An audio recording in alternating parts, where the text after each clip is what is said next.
আসসালামু আলাইকুম এভরিওয়ান, সবাই কেমন আছেন? আশা করি সবাই ভালো আছেন। আমার কাছে প্রায়ই একটা কোশ্চেন সবাই করে থাকেন। আমি গতকালকেও একটা মেসেজ পেয়েছি যে আপনার নিজে নিজে ভিসা প্রসেস করবেন নাকি দালাল দিয়ে করবেন। তো এটা একটা ইম্পর্টেন্ট টপিক, অনেক কোশ্চেন পাই এ ব্যাপারে। তো আজকে ভাবলাম যে এটা নিয়ে আমি ভিডিও করে ফেলি। আসলে আপনি দালালের কাছে যাবেন না নিজে নিজে করবেন, এটা আপনি একটু নিজে যদি চিন্তা করেন তাহলেই বুঝে যাবেন। আপনি যদি ধরেন যে স্টুডেন্ট ভিসা করেন, নতুবা হচ্ছে আপনি ভিজিট ভিসা অথবা হচ্ছে মেডিকেল ভিসা করেন, সেই ক্ষেত্রে আমি মনে করি যে আপনার যদি সব ডকুমেন্টেশন ঠিক থাকে, প্রপার থাকে, আপনি কেন দালালের কাছে যাবেন? দালালের কাছে যাওয়া মানে খপ্পরে পড়া। হ্যাঁ, আপনি নিজে নিজে সকল ডকুমেন্ট এম্বাসির যেই ওয়েবসাইট আছে সেখানে দেওয়া আছে, সেখান থেকে লিস্টটা দেখবেন, তারপরে হচ্ছে আপনারা সব কিছু গ্যাদার করবেন, দেখবেন আপনার সকল ডকুমেন্ট ঠিক আছে কিনা। সেই ডকুমেন্টগুলো আপনি গ্যাদার করে তারপর হচ্ছে আপনি ভিসা প্রসেসিংয়ের জন্য এম্বাসিতে, যদি তারা পোর্টালে আপলোড দিতে বলে তাহলে পোর্টালে আপলোড দিবেন। আর নতুবা যদি বলে যে না পোর্টালে না, আপনাকে হচ্ছে ফিজিক্যালি সব ডকুমেন্ট নিয়ে যেতে হবে, তাহলে ফিজিক্যালি ডকুমেন্ট নিয়ে যাবেন। তবে আমি বলি, যদি অনেকে হচ্ছে দালাল ধরে, এই দালাল ধরলে অনেক ক্ষতি আছে।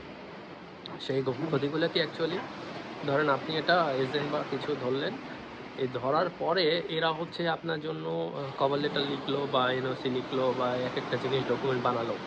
ভাই, আপনার আগে এর আগে যত মানুষ অ্যাপ্লাই করছে ওই সেম ধাঁচে এরা লিখছে।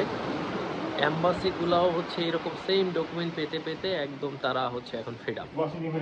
সো তারা যখন ফেড আপ, তখন কিন্তু ধরেন যে এইসব জিনিস দেখে বুঝে ফেলে যে এটা আপনি দালাল দিয়ে করছেন।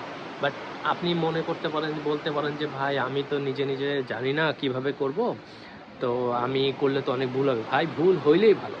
আপনি ভুল করতেছেন, দ্যাট মিন্স আপনি একটা অর্গানিক লোক, যে আপনি কারো হেল্প বা কোনো খপ্পরে পড়ে করতেছেন না। আপনি আসলেই সত্যিই আপনার ভিসাটা দরকার আপনার কাজের জন্য বা ঘোরার জন্য বা যেইটাই হোক।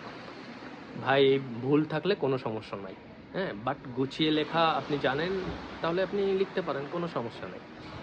আর গদবাঁধা একই রকমের রচনা সব এম্বাসিতে যাচ্ছে, ভিসা অফিসার দেখে হাসে আর হচ্ছে রিজেক্ট করে দেয়।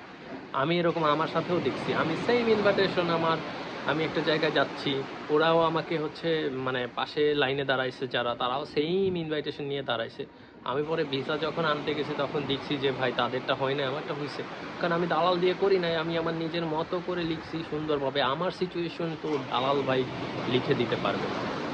সে মুখস্থ একটা জিনিস লিখে দিবে, তারপরে হচ্ছে এটা আরও অনেকের জন্য এভাবেই লিখে দিছে, সেটা হবে না। হচ্ছে আপনি নিজের মতো করে আপনার যেই ইস্যু বা যেই ব্যাপারগুলো সেগুলো নিজে নিজে লিখবেন, এটা ভালো। তবে হ্যাঁ, দালাল ধরতে পারেন। কখন ধরবেন?